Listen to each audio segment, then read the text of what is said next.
Buenas noches. La sección de hoy vamos a estudiar a fondo la norma IEEE 80, en este caso la versión 2013, que es la última versión disponible de esta norma.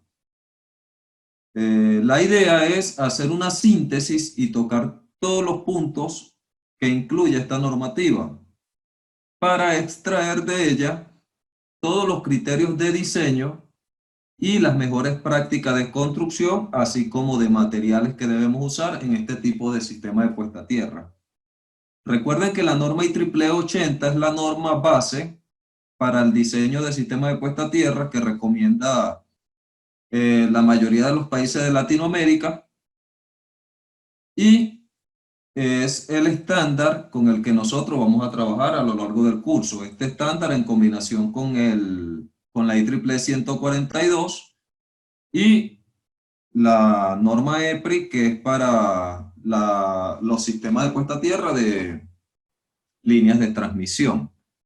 Entonces, importante que conozcamos a fondo qué incluye, cuáles son los puntos que tiene esta normativa y que conozcamos a cabalidad qué dice la norma acerca de consideraciones básicas de diseño y de construcción.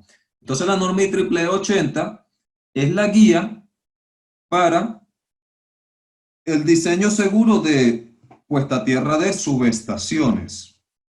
Esta es la guía para diseñar de forma segura y adecuada subestaciones eléctricas, la puesta a tierra de subestaciones eléctricas.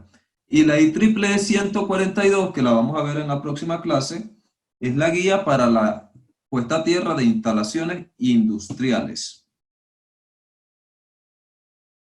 Entonces, vamos a mirar detalladamente qué incluye esta normativa. Y esta normativa yo la tengo subrayada, los puntos en específico son 226 hojas que tiene, porque la normativa tiene el criterio y la explicación de ese criterio. Entonces, la explicación del criterio por lo general son entre 2 y 3 hojas que se gasta la norma por cada punto. Entonces, ya yo lo tengo de una manera simplificada, lo que debemos extraer, que es importante de la norma, y el que quiera detalla luego de dónde la norma saca esos criterios. Sin embargo, vamos a dar explicaciones de algunos puntos que son puntos polémicos y que tienden a causar cierta confusión. Los vamos a aclarar los puntos más importantes de la normativa y su respectiva explicación. Entonces veamos el contenido de la norma. En primera instancia tenemos el overview, que es la introducción, donde está el alcance y el propósito de la norma. Segundo punto, la normativa de referencia. El tercer punto, las definiciones. Importante manejar las definiciones porque en puesta a tierra se maneja un lenguaje. Y ese lenguaje, dentro de ese lenguaje están los voltajes de toque, de paso, el factor de división de corriente, y todo esto tiene una definición oficial que debemos manejar. Luego, a partir del punto 4, comienza, digamos, el desarrollo técnico de la norma, donde están las consideraciones de seguridad en sistemas de puesta a tierra, ¿verdad? Los problemas básicos y las condiciones de daño. En el capítulo 5 está el rango de corrientes tolerables que puede resistir o puede soportar el cuerpo humano. Ya vimos algo en la primera clase, vimos la tabla de las corrientes versus el tiempo de duración del choque eléctrico. Y acá vamos a reforzar eso desde la normativa.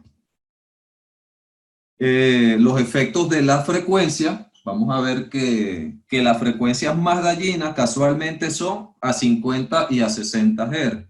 Es donde más daño las corrientes hacen daño al cuerpo humano. Ya cuando tendemos a ir hacia DC o a muy alta frecuencia, se disminuye o más bien se aumenta la capacidad del cuerpo de resistir corriente. El efecto de la magnitud y la duración de la corriente de falla Y la importancia de tener tiempo de despeje cortos, o sea, que sean rápido la actuación de las protecciones y una buena coordinación de protecciones para el despeje de fallas adecuadamente. En el capítulo 6 vamos a ver los límites de corriente, ¿verdad? Tolerables por el cuerpo humano. Entonces vamos a ver cierta formulación, allí es donde comienza a desarrollarse las formulaciones de lo que son los voltajes de toque y de paso a través de la corriente que soporta el cuerpo humano.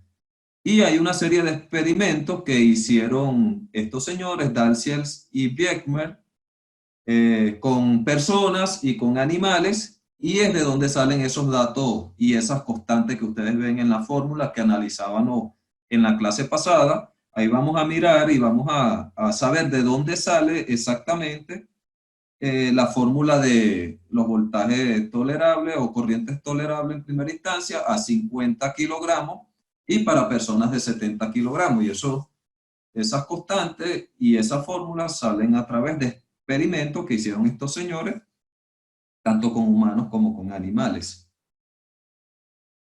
En el capítulo 7 vamos a detallar todo lo que tiene que ver con los circuitos que se forman cuando ocurre un cortocircuito, es decir, las conexiones accidentales a tierra. Allí se estudia lo que es la resistencia del cuerpo humano, las rutas de corriente por donde que pasan a través del cuerpo cuando ocurre un cortocircuito, los circuitos equivalentes respectivos y el efecto del material de superficie que se coloca en las subestaciones, ¿verdad? Nosotros hablábamos que este material por lo general es piedra picada, pero también puede ser asfalto, que es un elemento que tiene alta resistividad, tanto en húmedo como en seco. Entonces, bueno, allí en ese capítulo 7 vamos a mirar específicamente ese tema. En el capítulo 8 estaremos estudiando todos los criterios de los voltajes tolerables, tanto para voltaje de paso como voltaje de toque. En el capítulo 9 es uno de los más importantes para diseño, porque allí se dan las condiciones principales de diseño. Si ustedes se fijan en la norma, lo que vemos desde el capítulo 4 hasta el capítulo 8 es un enfoque teórico de qué sucede o cómo se comporta y qué efectos tiene la circulación de una corriente por el cuerpo humano y cuáles son los voltajes tolerables que soporta el cuerpo humano de acuerdo a estas circulaciones de corriente.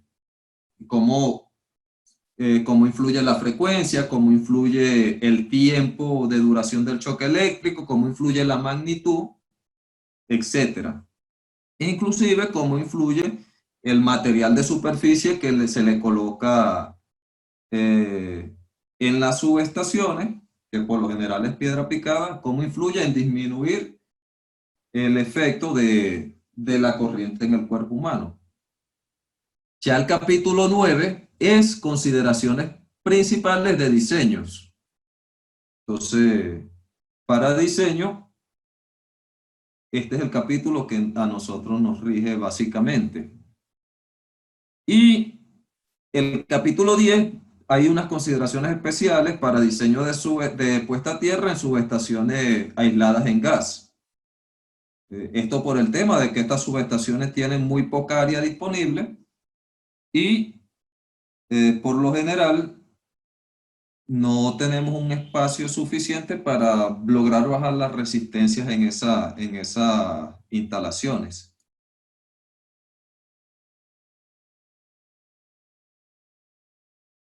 Ok, en el capítulo 11 vamos a estudiar la selección de las conexiones y de los conductores, o sea, todo lo que tiene que ver con la escogencia o la selección del material. que es súper importante, ¿verdad? En un diseño de puesta a tierra. Nosotros lo veíamos, en el capítulo 1 les conversé sobre el pH, las bacterias sulfato reductoras y los estudios que se hacen para la selección del material. Entonces, eso lo vamos a mirar en el capítulo 11. El capítulo 12 y el capítulo 13 no lo vamos a mirar en esta sección de hoy porque forman parte de la unidad 3, que es la selección que es el modelamiento del suelo. Fíjense que el capítulo 12 y el 13 tratan de las características del suelo y de la estructura y selección del modelo del suelo. Entonces estos dos capítulos quedan para la clase de lo que es el modelamiento del suelo. Se van a ver en esa clase. El capítulo 14 se trata todo lo que tiene que ver con la evaluación de la resistencia de tierra. En esta sección lo que resalta es la formulación que hace Schwartz y Esberald del cálculo de la resistencia de puesta a tierra. Estos dos señores son los que hay dos fórmulas para realizar el cálculo, y en este capítulo se muestra la formulación y de dónde sale teóricamente esa fórmula, ¿no?, del cálculo de la resistencia de puesta a tierra.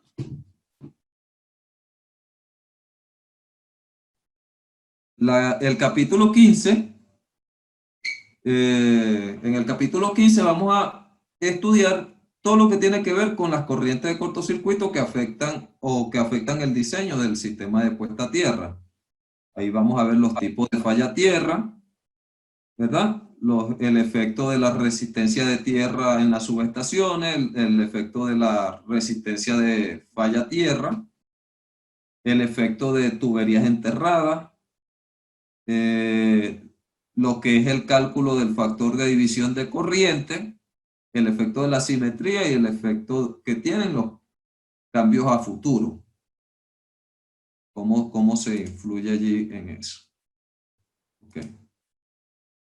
Y el capítulo 16, en el capítulo 16 hay un procedimiento dentro de la norma para hacer el diseño de un sistema de puesta a tierra. Este va de la mano con el capítulo 9, que son los criterios de diseño. Pero ya en el capítulo 16 está la metodología dentro de la norma que nos explica cómo hacer un diseño de puesta a tierra. Y allí vamos a ver una gráfica, ¿verdad?, paso por paso, de cómo realizarlo y cómo hacer las respectivas comparaciones para determinar si este sistema de puesta a tierra diseñado es seguro o no. Ya el capítulo 17 son consideraciones en áreas especiales dentro de la subestación, que pueden ser la cerca, que es una de las partes más importantes porque es donde tenemos mayor probabilidad de voltaje transferido dentro de la misma subestación. Entonces hay unas consideraciones especiales allí que la norma nos indica y que son mejores prácticas para evitar tener una instalación peligrosa. Recuerden, y lo vamos a ver en la misma norma, que una resistencia de puesta a tierra baja no garantiza que la instalación sea segura. Tener un valor de resistencia de puesta a tierra baja no es garante de seguridad. Eso lo vamos a mirar ahorita en el desarrollo de esta unidad. Fíjense que en el capítulo 18 la norma inclusive les indica cómo se debe construir un sistema de puesta a tierra.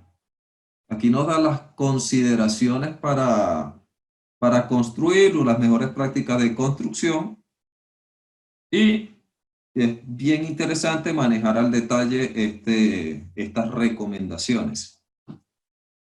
En el capítulo 19 vamos a mirar lo que son las mediciones de campo, ¿verdad?, de un sistema de puesta a tierra construido. Este capítulo no lo vamos a ver en la clase de hoy porque forma parte de la unidad 5, que es la última, la clase 7, donde vamos a estar viendo, recuerden que la clase 7 va a ser puesta a tierra de equipos electrónicos y vamos a estar, también tenemos dentro del contenido de la unidad 5 lo que es las mediciones del sistema de puesta a tierra. Entonces, en ese capítulo se, se hacen las mediciones del sistema de puesta a tierra como tal, también las mediciones de los voltajes de toque y de paso, ¿verdad? Básicamente son esos tres: resistencia de tierra y las mediciones de los voltajes de toque y de paso. Hay unas consideraciones de, de cómo realizar las pruebas y la frecuencia en que se deben hacer, que también vamos a mirar en ese capítulo 19, pero en la clase de hoy no lo vemos, sino en la unidad correspondiente, que es la última. Y el capítulo 20 es una breve descripción de los modelos a escala, pero eso no se utiliza porque ya tenemos programas computacionales donde podemos simular las diferentes configuraciones de malla tierra. Esto era cuando no existía este tipo de software. Ya ese modelos a escala es algo que está fuera de contexto. Entonces, la norma también tiene unos anexos que respaldan a los capítulos, desarrollan ciertas partes que en los capítulos eh, quedan sin una conclusión, digamos, firme, porque es muy extenso. Entonces, el mismo capítulo te indica a qué anexo debes dirigirte. Entonces, dentro de esos anexos está el anexo B, que son los diferentes tipos de cuadrículas de mallas preestablecidas en la norma IEEE 80. Entonces nosotros, cuando vemos un software como LTAC, nos va a preguntar si nosotros queremos hacer el diseño por la IEEE 80 o por el método de elementos finitos. Entonces, si nosotros le indicamos al software que lo vamos a hacer por la IEEE 80, solo nos va a permitir hacer un diseño acorde a lo que está en el anexo B. No puedo tener una malla irregular, sino que las formas están preestablecidas de acuerdo al anexo B de la IEEE 80. No me puedo salir de allí. Si yo voy a hacer un diseño utilizando el método de elementos finitos, puedo hacer la configuración de malla de puesta a tierra que desee. Puede ser de cualquier forma. Entonces, importantísimo conocer este anexo. Y otro anexo importante es el anexo C, porque el anexo C nos indica cómo calcular el factor de división de corriente, que es el SF, el valor de SF, que recuerden en la primera clase les indiqué, que es el factor que determina qué cantidad de corriente de falla va a drenarse por la malla que estamos diseñando. Entonces, y eso va a depender de la cantidad de líneas de transmisión y distribución que llegan a la malla de puesta a tierra. Entonces, bueno, ya los demás anexos son informativos y son complementos de los capítulos. Los más importantes son el anexo B y el anexo C.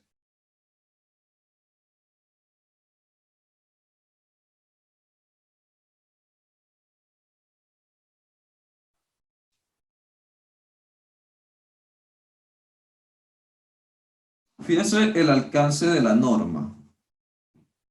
Esta norma principalmente, ¿verdad?, abarca subestaciones o sistema de puesta a tierra para subestaciones del tipo convencional o aisladas en aire. Distribución, transmisión y plantas de generación también se incluyen dentro de la misma normativa. Entonces, quiere decir que esta es una normativa amplia que abarca casi todos los temas de diseño de sistemas de puesta a tierra. ¿Quién la complementa? La complementa la 142, donde ya entro a instalaciones industriales.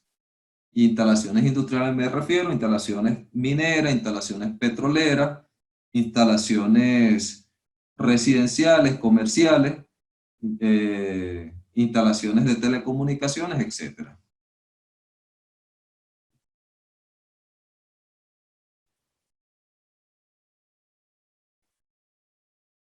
Ok, vamos a saltar estas definiciones. Las definiciones son importantes, pero no lo vamos a mirar acá porque nos van a quitar tiempo. A medida que vayamos necesitando alguna definición, fíjense que aquí está todo, el factor de decremento. Tenemos el factor de división de corriente, que es el SF. Entonces, a medida que necesitamos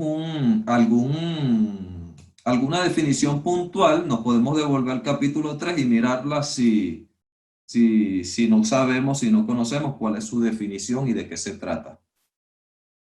Entonces comenzamos por el capítulo o la sección 4, que es donde comienza lo que son los temas de seguridad, ¿verdad? En sistemas de puesta a tierra. Entonces, como les dije, yo tengo básicamente sombreado los puntos más importantes de cada sección. Entonces, ¿para qué? Para poder plasmarlo en un curso de tres horas, en una sección de 3 horas. Entonces, fíjense lo primero, en cuanto al tema de seguridad. Las personas frecuentemente asumen que un objeto puesto a tierra puede ser tocado de forma segura. O sea, eso es una máxima que se tiene dentro de lo que es el tema industrial, que si algo está puesto a tierra, puedo tocarlo de forma segura. Entonces, fíjense que la norma le dice que eso no es así. Nos indica que una baja resistencia de puesta a tierra en una subestación no es por sí misma garantía de seguridad, porque no hay una relación simple entre la resistencia de puesta a tierra del sistema y la corriente de choque eléctrico a la cual una persona puede ser expuesta. Es decir, yo puedo tener una resistencia muy baja, pero esa malla puede ser insegura, porque los voltajes de toque y de paso generados allí en ella eh, pueden ser no tolerados por el cuerpo humano, como lo vamos a ver más adelante. Entonces, nos indica una subestación de baja resistencia, ¿verdad? Puede ser peligrosa, mientras que otra subestación con una alta resistencia puede ser menos peligrosa o puede ser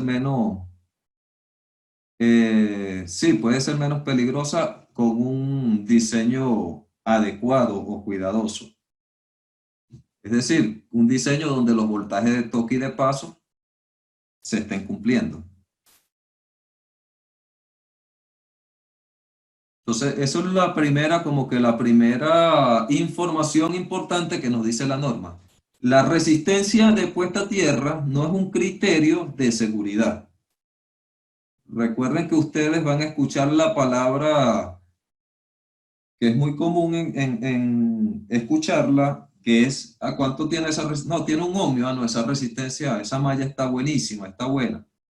No es un criterio, ya no se puede utilizar eso como un criterio válido de seguridad.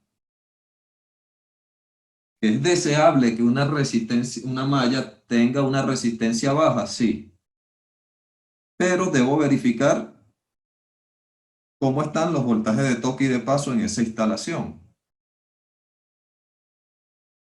Ok, aquí nos dice que a menos que precauciones apropiadas sean tomadas en el diseño, los máximos gradientes de potencial, ¿verdad? A lo largo de la superficie de la Tierra puede ser suficientes en magnitud durante las condiciones de falla para provocar daño a una persona en esa área. La mayoría de los voltajes dañinos pueden ser desarrollados entre estructuras que están puestas a tierra o los frames de los equipos, lo que es el enclosure, lo que es el gabinete como tal, y la tierra circundante. Es decir, básicamente acá la norma lo que está indicando es que todo lo que esté alrededor de la subestación que sea metálico debe estar puesto a tierra para que haya una equipotencialización adecuada del sistema.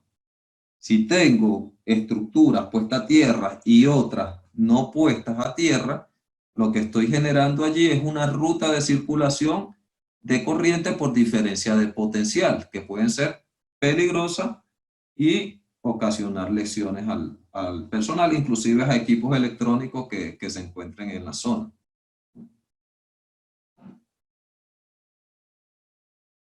También nos indica que la norma también es muy clara y nos dice, hay una frecuencia muy baja, relativamente muy baja, de accidentes de accidentes por malas instalaciones de puesta a tierra, debido a que hay una baja probabilidad de que coincidan todas las condiciones desfavorables listadas aquí arriba.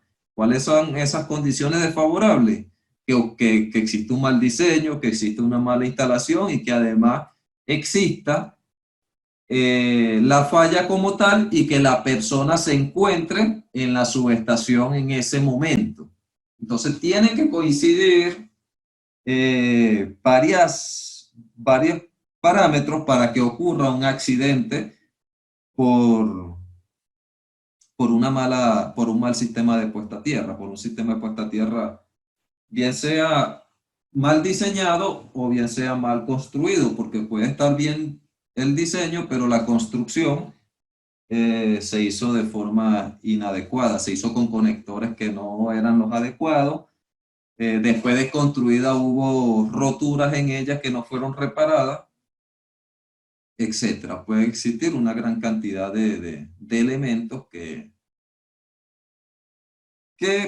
hagan que la construcción no sea adecuada. Entonces, pero para que ocurra un accidente, al final lo que dice la norma es que hay una muy baja frecuencia en cuanto a los accidentes producidos por este tipo de situaciones. Y es porque debe haber coincidencia de varios elementos allí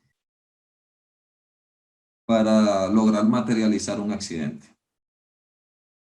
Entonces, dentro de lo que son las corrientes tolerables, el rango de corrientes tolerables que soporta el cuerpo humano, tenemos acá los efectos de una corriente eléctrica que pasa por, vamos a, los efectos de una corriente eléctrica que pasa a través de las partes vitales del cuerpo humano dependen de la duración. Lo vimos en la tabla de la clase pasada.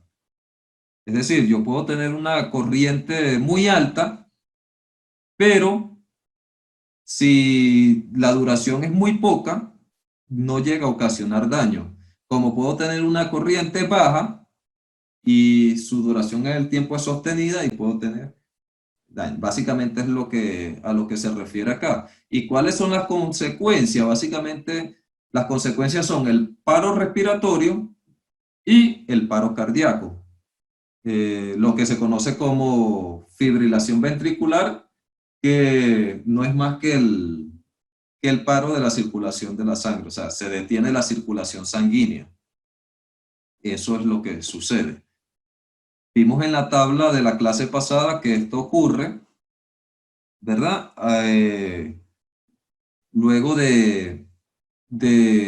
tenemos un umbral de 30 miliamperios, ya lo vamos a ver acá que está mejor descrito, y a partir de ese umbral, depende de la duración de la falla o el tiempo en que esté expuesto la persona a ese choque eléctrico, va a tener un porcentaje de probabilidad de fibrilación ventricular o paro respiratorio. Entonces, esto nos indica acá que el efecto de la frecuencia, vamos a verlo porque tenemos varias aristas dentro de lo que es la corriente, ¿no? Entonces, fíjense que la corriente a la que nosotros estamos más expuestos como electricistas son corrientes en el rango de 50 o 60 Hz, dependiendo del país donde estemos trabajando. Entonces, acá la norma nos indica que por frecuencia los humanos son muy vulnerables a los efectos de la corriente eléctrica a frecuencia de 50 o 60 Hz. Corrientes aproximadamente de 0,1 amperios pueden ser letales, es decir, 100 miliamperios. La investigación indica que el cuerpo humano puede tolerar un poco corrientes más altas de 25 Hz hacia abajo, tendiendo hacia corriente directa, ¿verdad?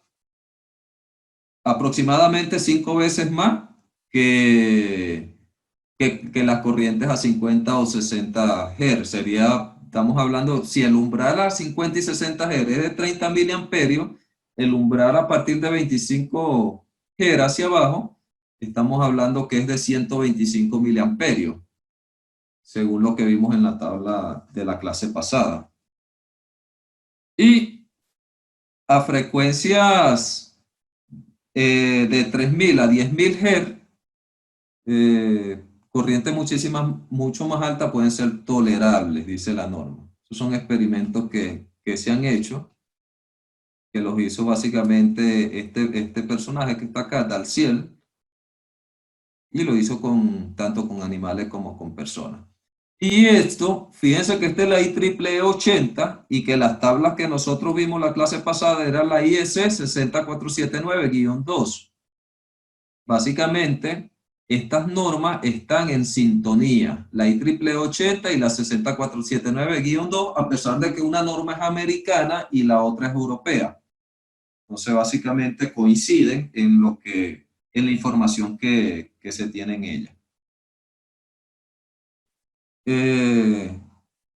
Acá le subrayé esta parte porque hay unos efectos electrostáticos que tienen que ver con las líneas de transmisión aérea y que básicamente se tocan en el capítulo 8 de la norma EPRI. Coloqué allí como una referencia para que sea tomado en cuenta su lectura, ¿no? Ok.